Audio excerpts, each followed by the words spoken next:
Hello. So we're up to module 4 of Introduction Networks, so the physical layer. So we're going to look at how physical layer protocols, services and network media support communications across data networks. So we'll look at the purpose of physical media, we'll look at physical layer characteristics, we'll look at copper cabling, UTP cabling in a little more detail, fiber optic cabling and wireless media. Okay, so the purpose of the physical layer. And so before any network communications can occur, a physical connection to a local network must be established. This could be wired or wireless, depending on the setup of the network. This generally applies whether you are considering a corporate office or a home. A network interface card connects a device to the network. Some devices may have just one NIC, while others may have multiple ones.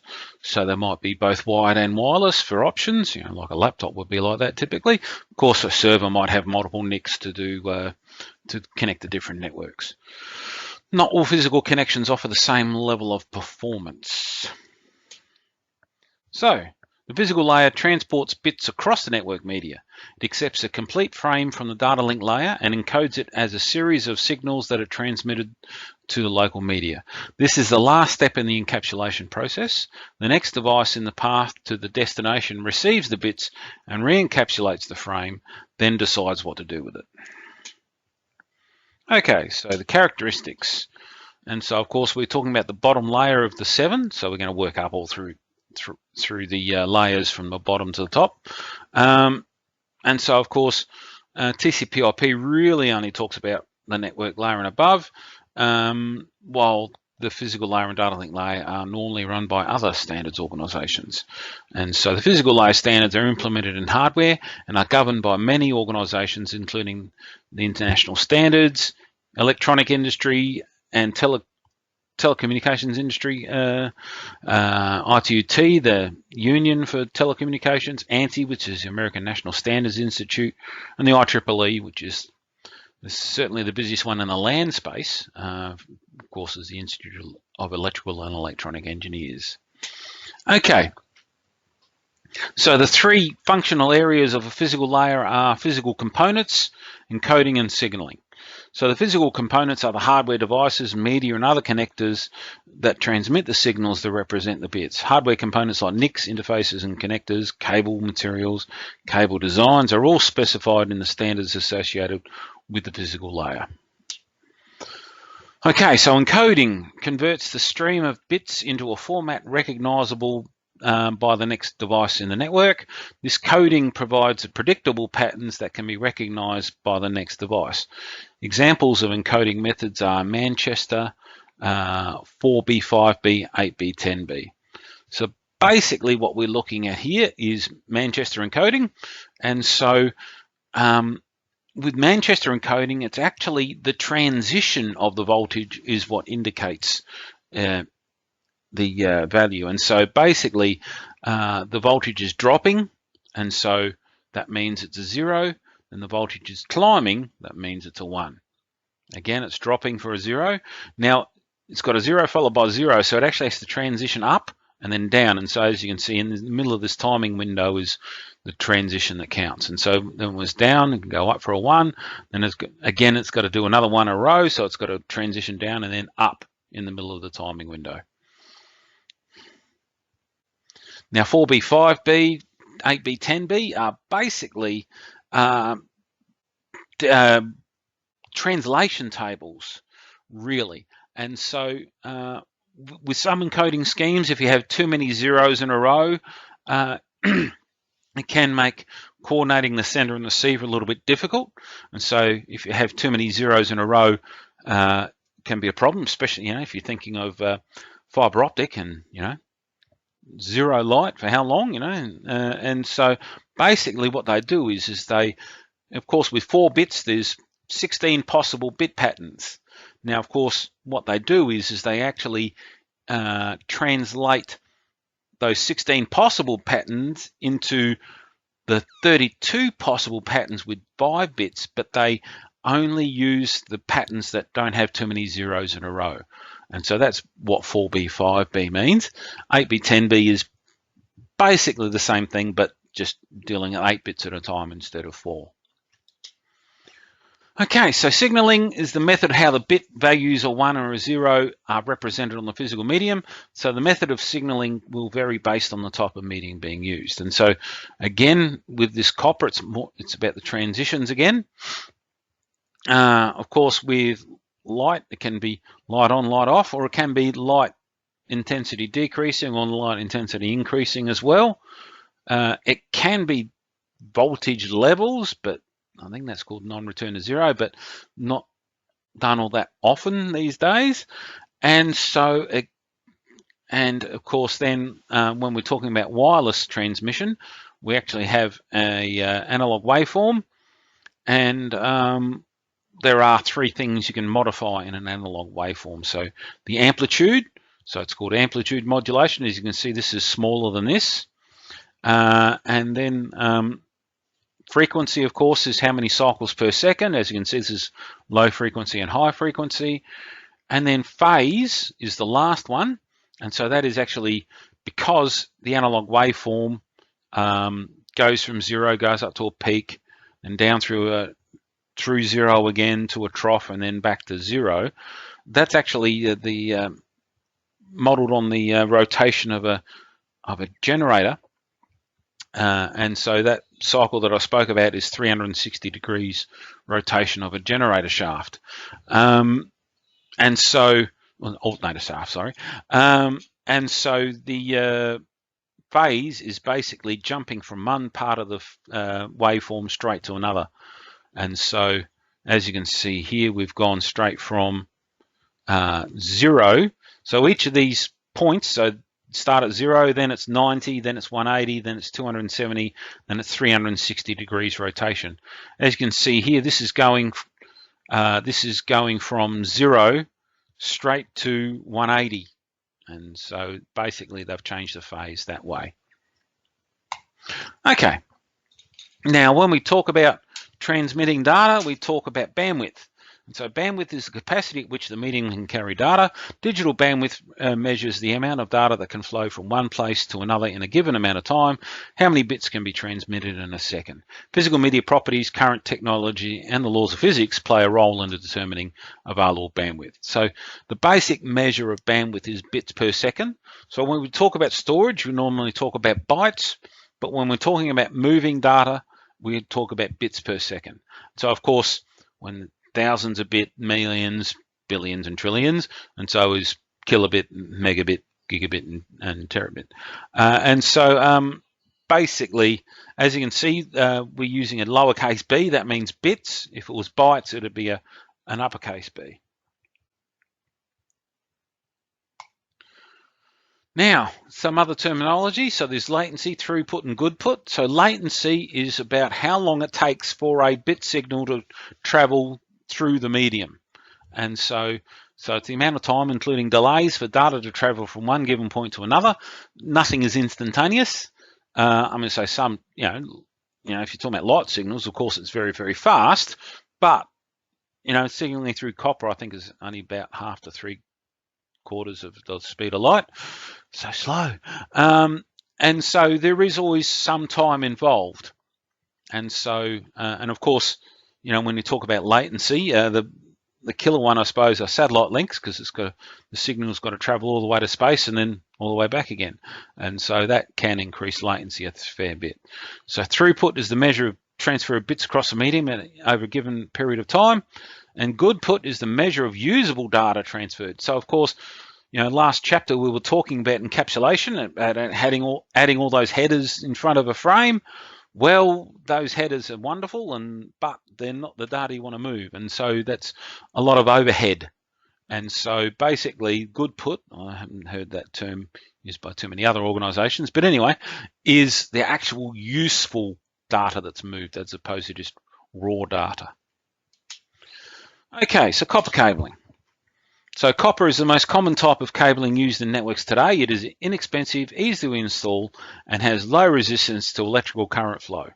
So it does have some limitations, and so attenuation. The longer the electrical signal has to travel, the weaker it will get. And so, yeah, that is a fact of life. All signals suffer attenuation. It's just that copper suffers it quicker than other forms that we talk about. Maybe not quicker than wireless, but anyway, the electrical signal is susceptible to interference from two sources, which can distort or corrupt the data signals. And so we're talking about electromagnetic interference, or EMI, and radio frequency interference, or RFI. Now, crosstalk is basically EMI, but within the cable itself, while we talk EMI is normally from external sources. So mitigation, strict adherence to cable lengths will mitigate attenuation. Some kinds of copper cable mitigate EMI and RFI by using metallic shielding and grounding. Some kinds of copper cable mitigate crosstalk by twisting opposing circuit pair wires together. Well, most of it these days. All right, so the most common types of copper cabling are unshielded twisted pair, or UTP, shielded twisted pair, except I think this might be screened because it's only got the one shield, but anyway. And then there's coaxial cable. Now, unshielded twisted pair is the most common networking media. You terminate both ends of it with an RJ45 connector, which is just registered jack number 45. Interconnects hosts with intermediary network devices. So most commonly used to connect hosts to the network. And so the construction consists of an outer protective plastic cover, and then you have 4 pairs of cable, so a total of 8 wires, and basically 4 different colors, and so orange and white, green, blue and brown, and so they of course belong to the same circuit and they're twisted together. Now we'll talk about cancellation, which is important with that twisting later. So shielded twisted pair, this is shielded twisted pair, and so basically it's got better noise protection than UTP, it's more expensive than UTP, and it's harder to install than UTP. Now basically, of course, it's got shielding, it should be better than UTP. It's harder to install because the shielding actually needs to be earthed. RJ45s again, so you don't have to change NICs or anything, and it interconnects hosts with intermediary network devices, so again the same as UTP. So we have in construction an outer protective jacket, then we have either foil or weaved metal as a shield, then we have another foil shield around each pair, and then we actually have the color-coded pairs within those. Now coaxial cable, and so the construction of that is again an outer protective plastic coating. Then you have your woven copper or foil, then you have an insulator, and then you have your center conductor. Now the data normally goes through the center conductor. This is normally just used as shielding, but it's also often used as a common earth. Now, there are different types of connectors for coax. So data networks, we always used to use the BNC connector. When it comes to wireless, they actually are different for each vendor because it's actually FCC regulations, because they test the antennas with certain access points, and it prevents you from using one antenna with a different access point, which hasn't been tested to make sure it's all right. Of course, the other use for cable is, of course, cable TV, basically. Now, UTP. So UTP has 4 pairs of color-coded copper wires twisted together, encased in a flexible plastic sheath. No shielding is used, hence the name unshielded. It relies on the following properties to limit crosstalk. So cancellation, each wire in a pair uses the opposite polarity. One wire is negative, the other is positive. They are twisted together and the magnetic fields effectively cancel each other and reduces outside EMI and RFI. So basically what that is, you know, we've got the different color codes, and because they're part of the same circuit, of course, there's a magnetic field that forms around any circuit that has current flowing through it.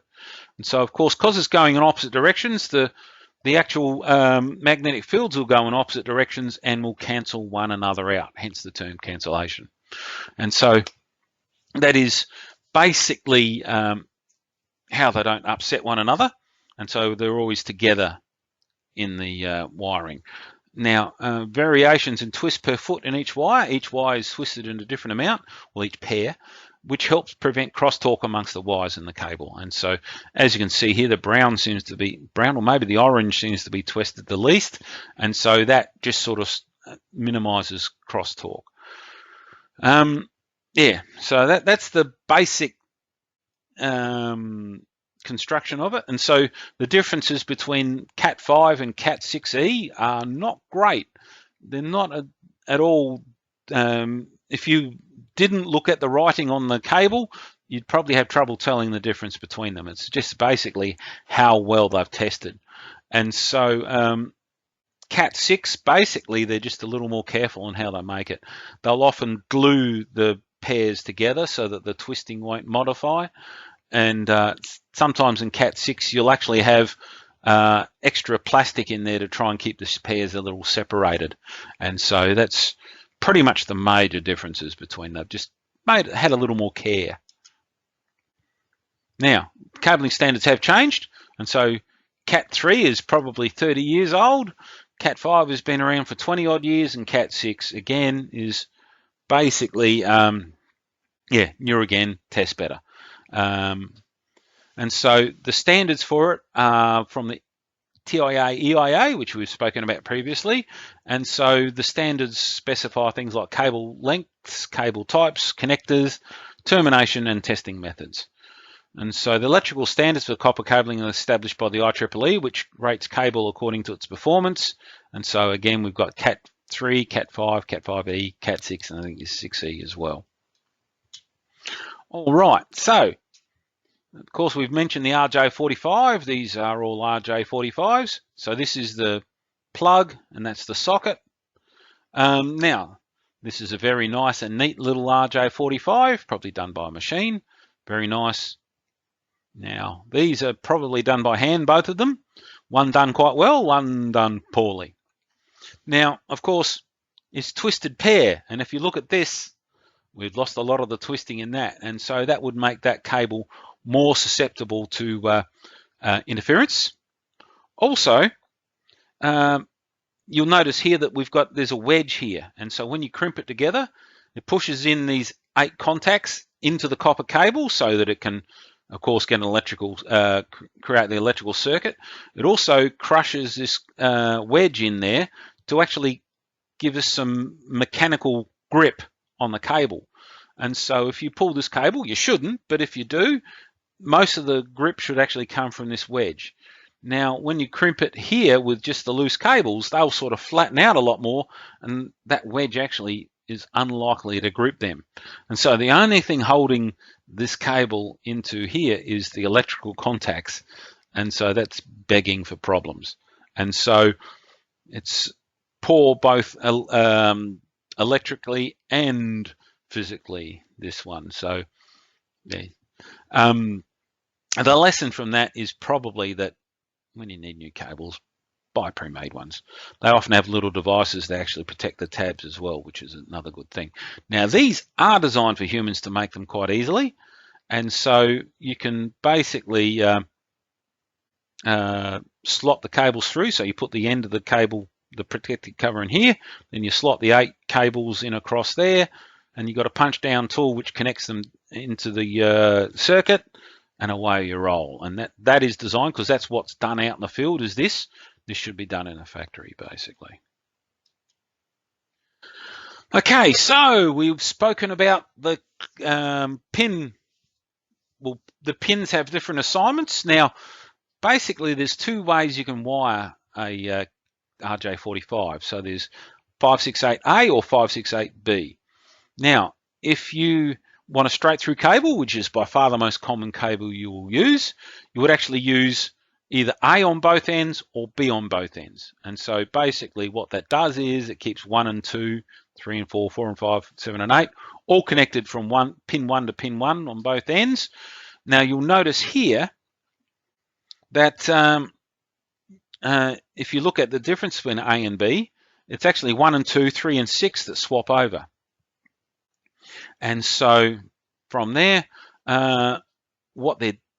if you do an A on one end and a B on the other, you're actually making what's called a crossover cable. Now, I think from memory, pins 1 and 2 are used for transmit. Pins 3 and 6 are used for receive. If you have a straight through cable, both ends you're going to have pins 1 and 2 transmitting onto that cable, but no one's actually listening. And of course, on pins 3 and 6, everyone's listening, but no one's talking. So, for a crossover cable, when you have two like devices hooked together, you should have 1 and 2 connected to 3 and 6, so you transmit on that, and it ends up being received at the other end, and this end will transmit on that, and it will be received on that end. Now, basically, switches and hubs are wired differently to hosts and routers, and so that's why we need a crossover cable.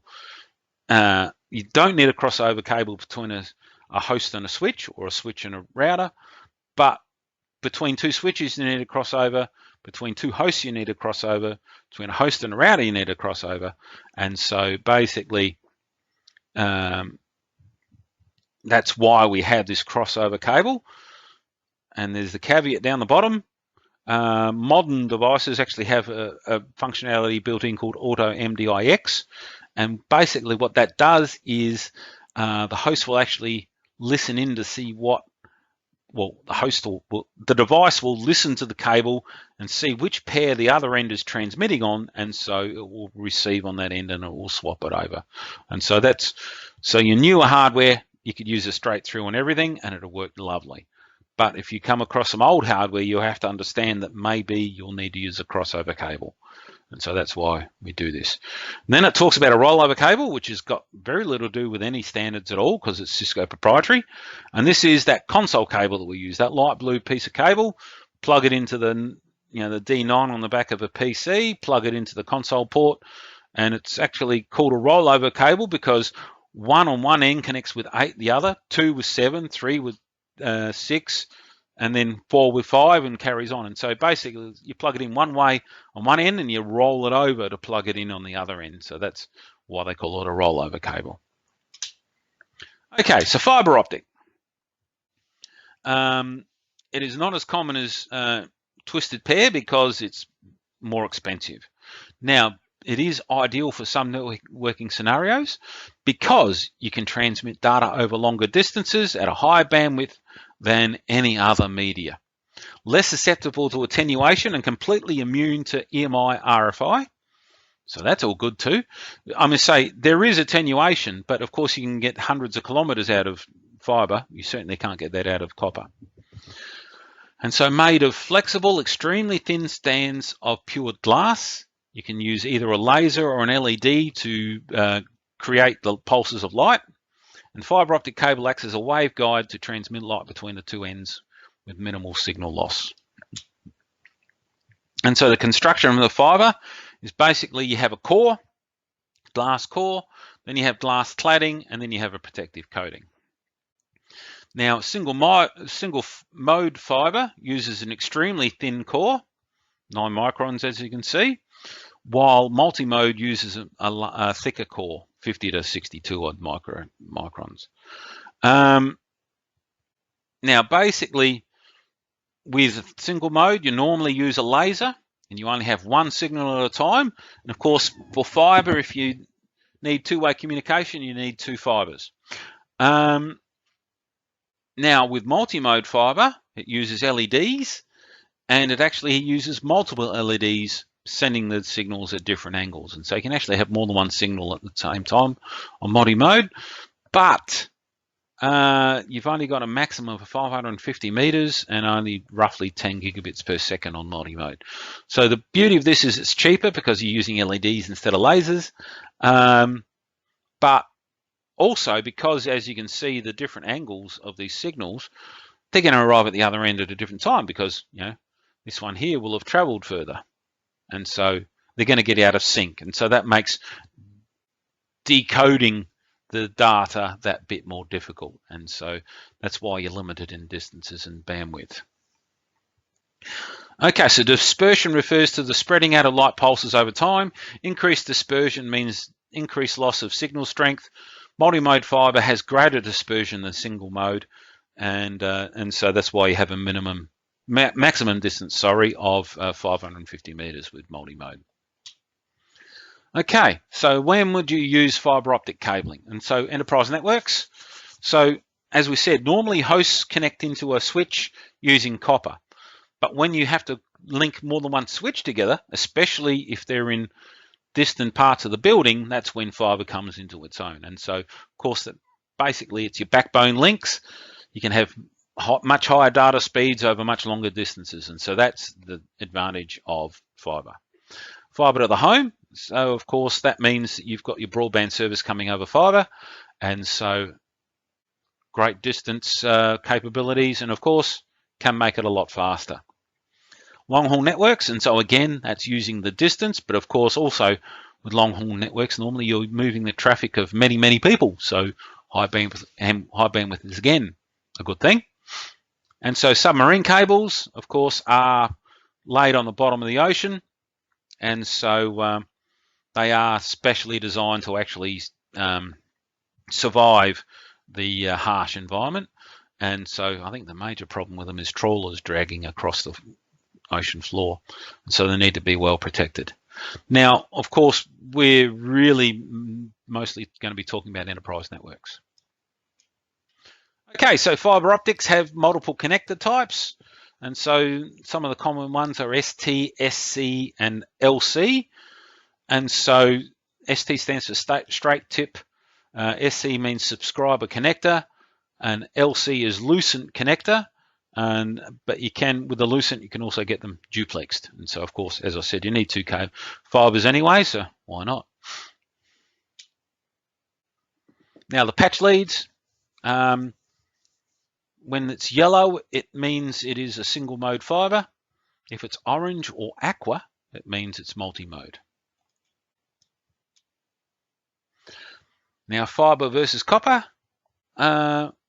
So comparing the two, so optical fibre is primarily used as backbone cabling for high traffic point-to-point connections between data distribution facilities for the interconnection of buildings and multi-building campuses. And so bandwidth from 10 megabits to 10 gigabits. For UTP, 100 meters is your maximum, but if you're running 10 gig, it will not get 100 meters. It will be shorter, a lot shorter. And so immunity to interference, of course, is poor. Immunity to electrical hazards, again, is poor because it's electrical. When it comes to costs, though, UTP is nicer, installation is easier, and there's not a lot of safety precautions required. With fiber optic, you can run it from 10 megabits to 100 gigabits. 10 megabits would be pretty rare on fiber these days, that's for sure. And so distances, you can go 100,000 meters quite easily. And so, of course, when it comes to interference, fiber is far better. When it comes to electrical hazards, fiber is much better. When it comes to costs, though, that's where, of course, fiber optic runs out because it's expensive to buy and you need a higher skilled people to install it. Also, there is a bit of a safety concern with fiber optic, especially the single mode, in that you've got to be very careful. If you poke your finger with it, it can actually go in because it's extremely small, and it can actually get in your blood, in your circulatory system. And I don't know, I wouldn't like one of those bumping into the valves of my heart, that's for sure. Okay, so that's wired. Now we're going to talk about wireless. So wireless. So it carries electromagnetic signals representing binary digits using radio or microwave frequencies. This provides the greatest mobility option. Wireless connection numbers continue to increase. Now, there are, of course, limitations to wireless. Coverage area, some can be very long distance, but others are not, especially if you're talking about Wi-Fi. And so, you can get 100 meters distance out of it often, but the speed you'll get at 100 meters is going to be poor. Interference. So yes, it is susceptible to interference. And so many common devices can disrupt wireless transmission. Security, of course, it's out there. If someone's got a receiver, some kind of wireless NIC, they can probably see a network, and so you've got to be very careful with that. And of course, the other problem with wireless is it's a shared medium, and so they operate half duplex, which means only one device can send or receive at a time. Many users accessing the wireless LAN simultaneously results in reduced bandwidth for each user. So yeah, it's not all roses. All right, so what types of wireless media are there? So the IEEE and telecommunications industry standards for wireless and data communications cover both data link physical layers, and each of these standards physical layer specifications dictate the data to radio signal encoding methods, frequency and power of transmission, signal reception and decoding requirements, antenna design and construction. Now, so the major standards are Wi-Fi, so 802.11, that's been around since the late 90s. Bluetooth, which of course is normally, they call it a personal area network as opposed to a local area network, and so shorter distances, normally less bandwidth as well. 802.16 WiMAX, that is actually, yeah, I've actually had WiMAX in my house at one stage. So that's your actual, I actually had that for a fixed wireless for my, for my internet. And then there's Zigbee, which is sort of a modification of Bluetooth. It's a low data rate, low power consumption, primarily for Internet of Things applications, and so things like sensors and the like. Okay, what do we need to get a wireless LAN going? So you need an access point and you need wireless NIC adapters. And so the access point, of course, is the connection to a cable-based network, typically copper, and of course that's where your wireless starts. And of course each device that wants to talk to wireless needs to have a wireless NIC adapter. That's more and more common these days, of course. There are a number of wireless LAN standards when purchasing equipment, ensure compatibility and interoperability. And so, of course, with that, there's two frequency ranges typically are used, 2.4 and 5 gigahertz. Some of those standards use one or the other, and so those standards will not be compatible. Like A will not talk to B or G, and so there's a problem straight away. So you've got to be careful with that. Of course, newer standards often use both these days, and so that does make them a little more compatible. But anyway, so network administrators must develop and apply stringent security policies and processes to protect wireless LANs from unauthorized access and damage. So as I said, it's out there. If you've got a wireless NIC, you can often see it, and so yeah, you can have problems. So we've just about finished the chapter.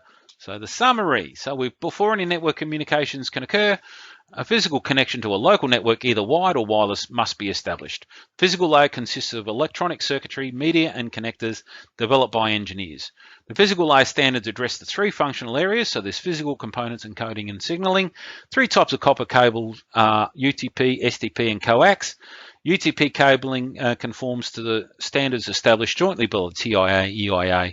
The electrical characteristics of copper cabling are defined by the Institute of Electrical and Electronic Engineers. The main cable types that are obtained by using specific wiring conventions are Ethernet straight through and Ethernet crossover. Optical fiber transmit data over long distances at higher bandwidths than other types. There are four connectors, so ST, LC, and duplex LC. Fiber optic patch cords include SC to SC. Well, basically, you can often connect different ones together. Wireless media carries electromagnetic signals that represent the binary digits of data communications using radio or microwave frequencies. Wireless does have some limitations, including coverage area, interference, security, and problems that occur with any shared medium. Wireless standards include Wi-Fi 802.11, Bluetooth 802.15, WiMAX 802.16, and Zigbee, which is an updated or a redesigned Bluetooth, basically. Wireless LAN requires an access point and wireless NIC adapters. Okay, there is the logo. And so that's the end of chapter 4. So chapter 5, of course, will be next. And so I'll talk to you then. Have a nice day. See you later.